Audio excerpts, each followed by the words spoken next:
dito sa Barangay 143. Diyos ko po, ano nangyari dito? Sino ba ang gumawa nito?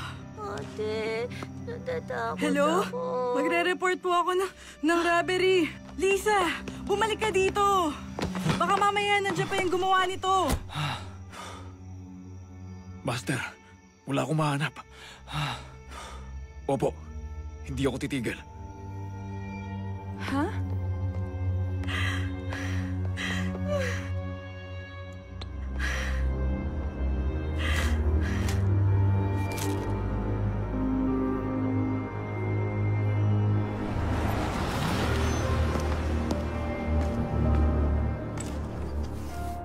Pasensya na, boss.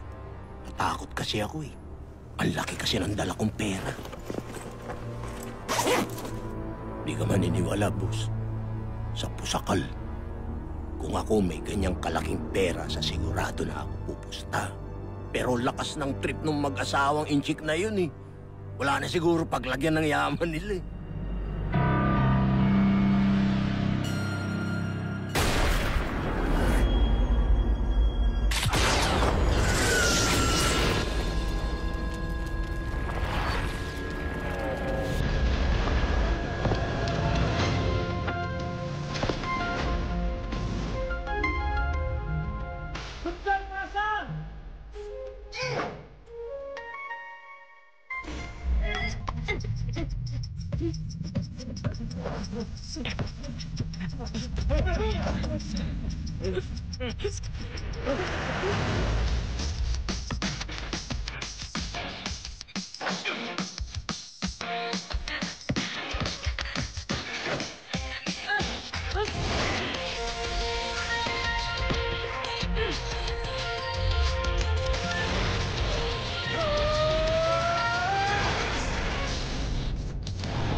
Totoo po ba?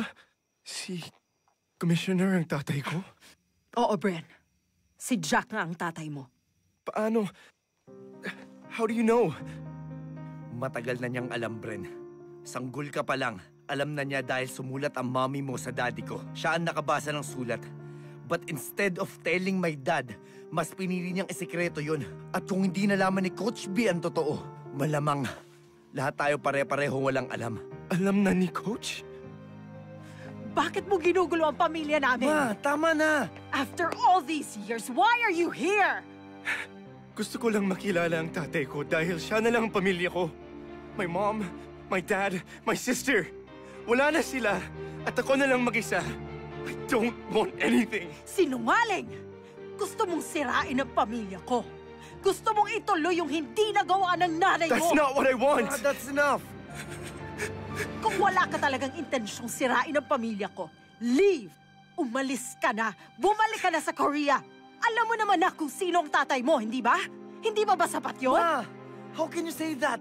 He has the right to meet Dad dahil anak din siya ni Daddy. He's a mistake! Isang pagkakamali na hindi na kailangan pang malaman ng daddy mo. That's not for you to decide. Huwag mong gawin to, please. Leave us alone. Leave my family alone. I beg you. Bye, Coach. Kapitana. Sige, ingat sa pag-uwi, ha? Opo. Mukhang may iba pang lakad si Bren. Baka kasama niya yung kaibigan niyang Koreana. Bobby, may problema ba? Gaano ba kaimportante ang sasabihin mo kay Bren at hindi mo maipagsabukas?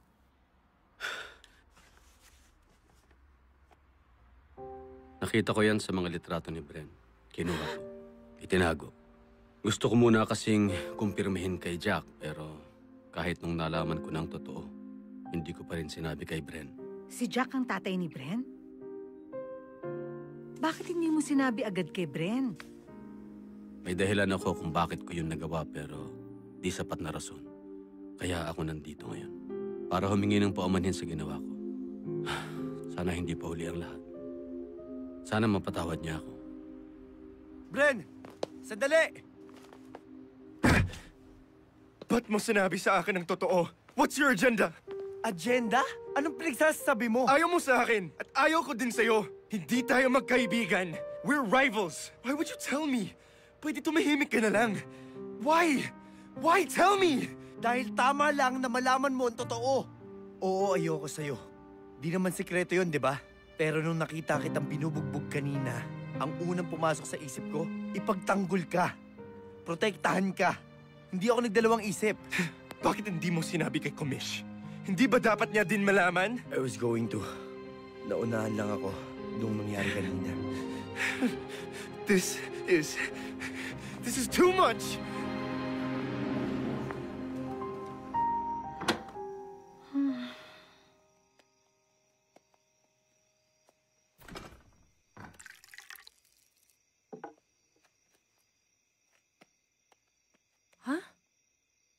Late na. Bakit kaya wala pa si tatay?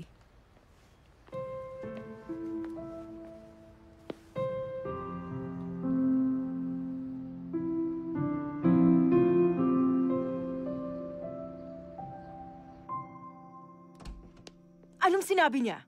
What did you tell him? Pumayag ba siya to keep this a secret? Wax, ano ba? Tell me!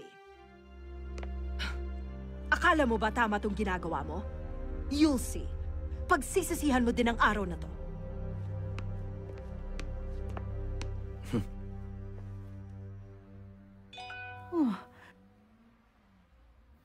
Tita Baby, I'll be home late. Bukas ko na lang siya kakausapin. Mauna na ako. Sige. Tay!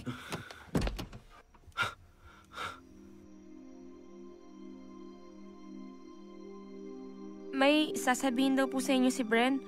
Sabi ko nga, ako na lang magsasabi sa inyo, pero ayaw eh. Bren, saan ka magaling? Nauna ka pang umalis sa akin Pwede, sa Coach? Stop acting like a father to me. Hindi ikaw ang tatay ko. But you know who is. Hindi ba? How long have you known? Teka, sandali. Ano bang pinag-uusapan niyo? Bren, magpapaliwanag ako. Vicky, pumasok ka muna sa kwarto mo.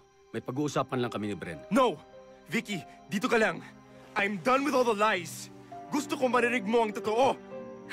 Ano bang pinagsasabi niyong dalawa? Anong totoo? Na si Jack Rivera ang tatay ko. Huh? And Coach B kept it from me. Teka. Tay, anong sinasabi ni Bren? Si Komish ang tatay niya? As in yung tatay ni Wax? The one and only. And all this time I was looking for him, nasa harap ko lang pala siya. Tay, matagal mo nang alam? At hindi mo sinabi kay Bren? Sasabihin ko naman, humahanap lang ako ng tiyempo. Mahanap ng tiyempo? O ayaw mo lang na malaman ko dahil ayaw mong mawala ang focus ko sa paglalaro? Hindi yan totoo. Sinungaling ka! I don't want to hear your explanation. Nagpunta lang ako dito para sabihin I don't want to play for you anymore. Ayokong maglaro para sa isang taong sinungaling! Bren, sandali lang. Pag-usapan muna natin to. I'm sorry, Vicky. I can't. I just can't. Do you, Sofia Mendoza, take Jack Rivera as your lawfully wedded husband, for richer or for poorer, in sickness and in health, till death do you part? I do. And do you, Jack Miguel Rivera, take Sofia Mendoza as your lawfully wedded wife, for richer or for poorer, in sickness and in health, till death do you part? I do. I do. I do. Nak, ano yung pinapanood mo? Sa muno ka yan. Look at my hair. Dad, mahal mo ba si Mom? Of course. Ano bang tanong yan? Tigilan mo na nga ang panonood niyan at matulog ka na. Oh, mauna na ako sa taas, ha?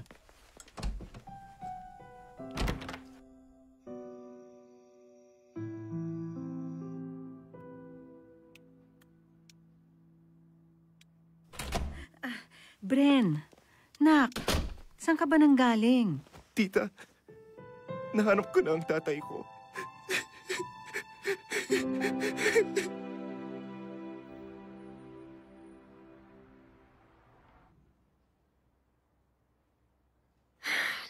Tay, lagi mong sinasabi na gawin yung tama. Na doon tayo sa totoo. Bakit hindi mo sinabi kay Bren yung tungkol sa tatay niya? Maling-mali ka doon, Tay. Kaya nga siya nagpunta dito sa Pinas, di ba? Para hanapin yung tatay niya? Nak, may mga rason ako kung bakit ko ginawa yun. Ano nga? Huwag mo nang usisain. So ano, secret din? Pati sa akin may secret ka din? Oh. Nak, ikaw muna sa practice. May kailangan akong asikasuhin. Tay, ang daya mo naman eh. Dapat ikaw yung mag-announce sa team na wala yung star player natin dahil sa'yo. Tay! Tay!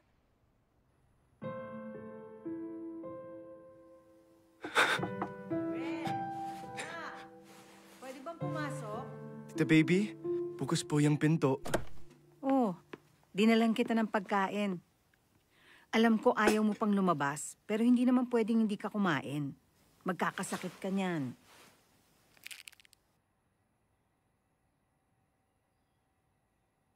Tita Baby, bumalik na lang kaya ako sa Korea? Bakit naman? Ayaw mo na ba dito? I do. I love it here. Pero baka tama si Sofia. Baka pag nandito ako, maging magulol ng lahat. Ano bang alam ni Sofia? May point naman po siya. Masisira ang pamilya nila. Sa ayaw at sa gusto niya, parte ka na din ng pamilyang yon. Tatay mo si Jack, kapatid mo si Wax. Kahit anong sabihin ni Sofia, di magbabago yon. Pamilya mo sila at karapatan mo na makilala sila at makasama. Hindi ko po alam ang gagawin ko. Gawin mo kung ano ang sa tingin mo ay tama. Oh, sa inaba ng paghahanap mo, ngayon ka pa ba susuko?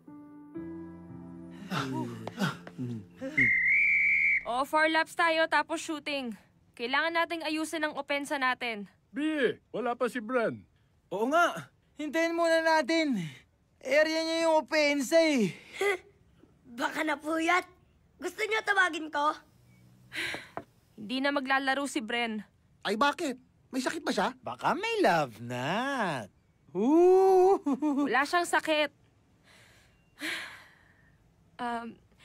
Nag-quit na siya kagabi. Ha? Ay pwede pala yun? Ivy, gusto ko na rin mag-quit.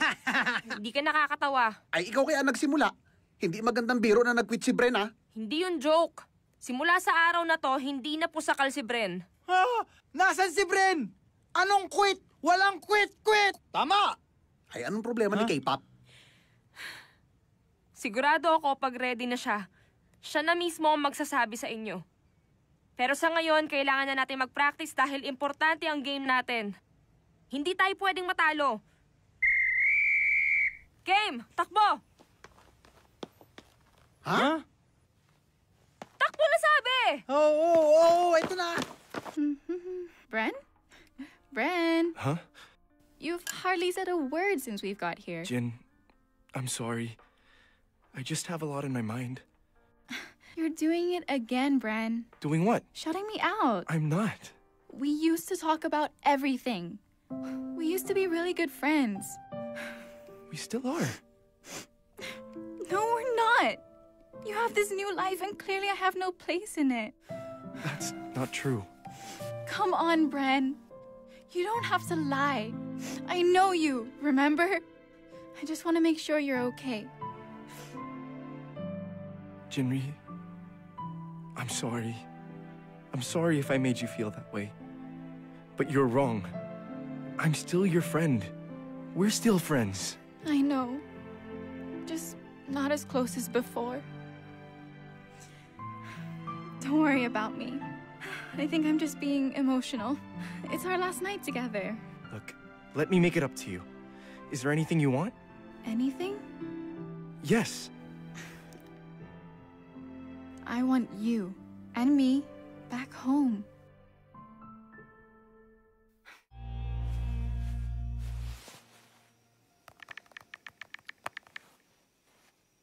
Huh?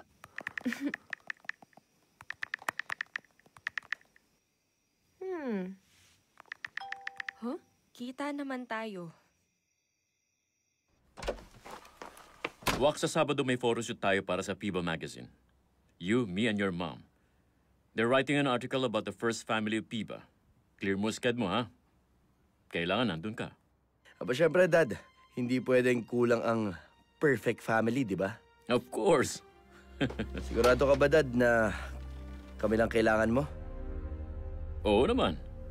Sino pa maisasama ko? Okay, I'll be there.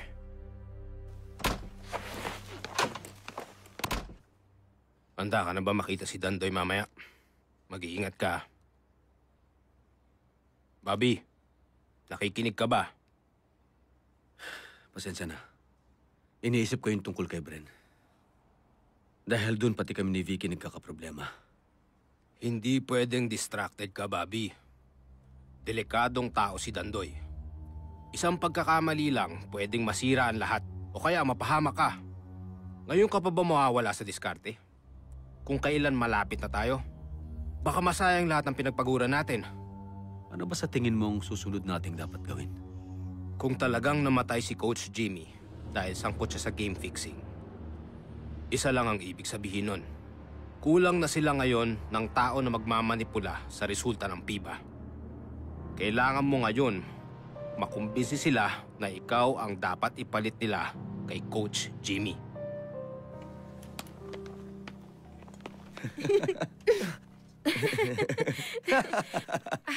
Isang chocolate. Ako, mango.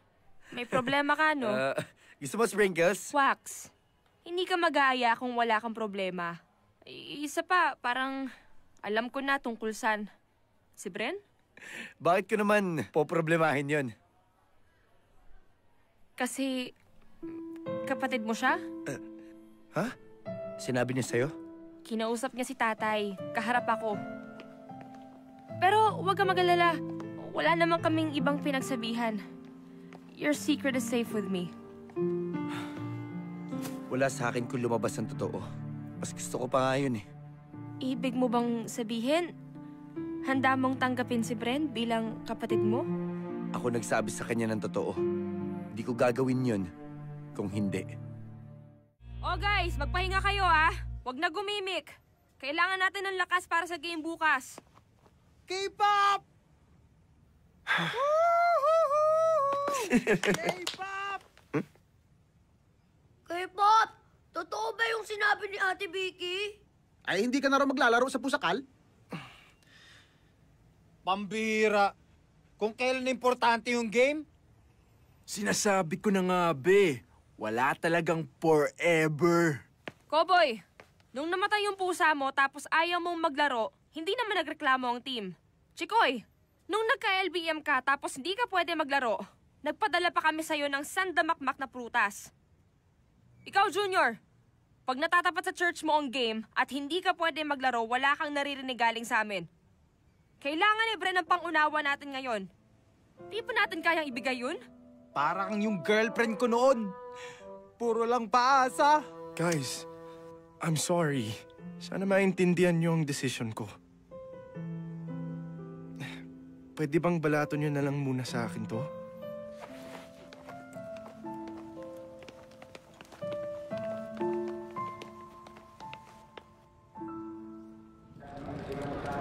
Habol! Anak ng patingga! Habol! Habol! Ayan na! Ayan na! Hataw ka! Hataw! Ayan na! Ayan na! Kaboom! Show me the money! Iba talagang dehado, ha? Coach B!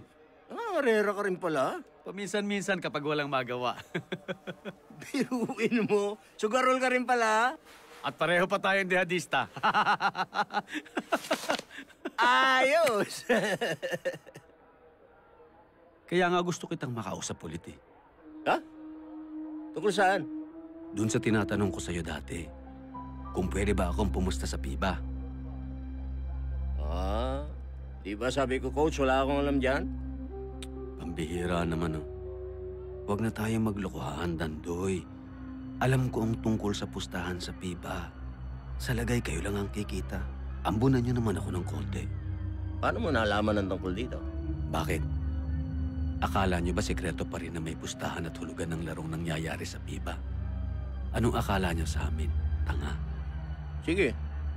Susubukan natin kung uubra yung alok mo. Saka na tayo mag-usap ulit pagkatapos ng game yun.